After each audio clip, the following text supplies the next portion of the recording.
Iba't ibang programa na magpapanatili sa kapayapaan at pagkakaisa sa buong bansa ang isinulong sa ginanap na Second National Peace Convention sa Philippine International Convention Center sa Pasay City. Yan ang ulat ni Bien Manalo.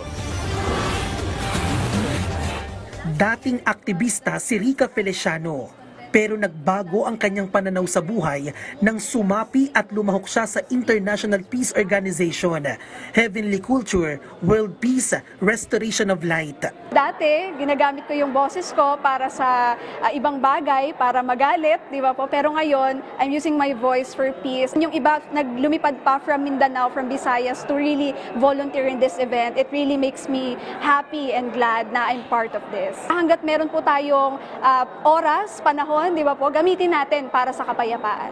Napagdesisyon na naman ni Irish Jane Cabalbaga na maging isang volunteer sa HWPL Philippines dahil hangad niya ang kapayapaan. Through us po, mapapalaganap po natin yung kapayapaan. And maghanap lang po tayo ng group na magfulfill po itong dream po natin na ito. Kabilang si Rica at Irish Jane sa mahigit 4,000 individual na dumalo sa Second National Peace Convention na ginanap sa Philippine International Convention Center sa Pasay City.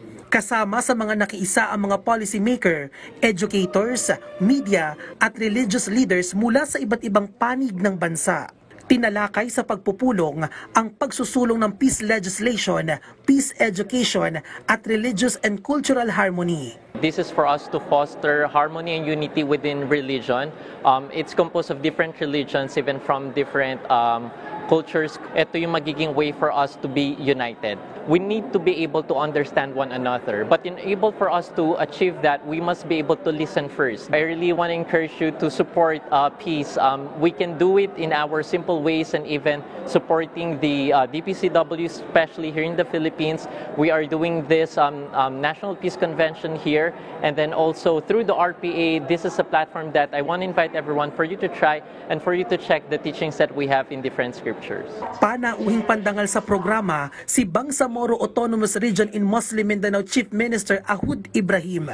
Layo ng programa na hikayatin ang bawat isa na patuloy na magkaisa sa pagpapanatili ng kapayapaan sa buong bansa. Bien Manalo para sa Pambansang TV sa Bagong Pilipinas.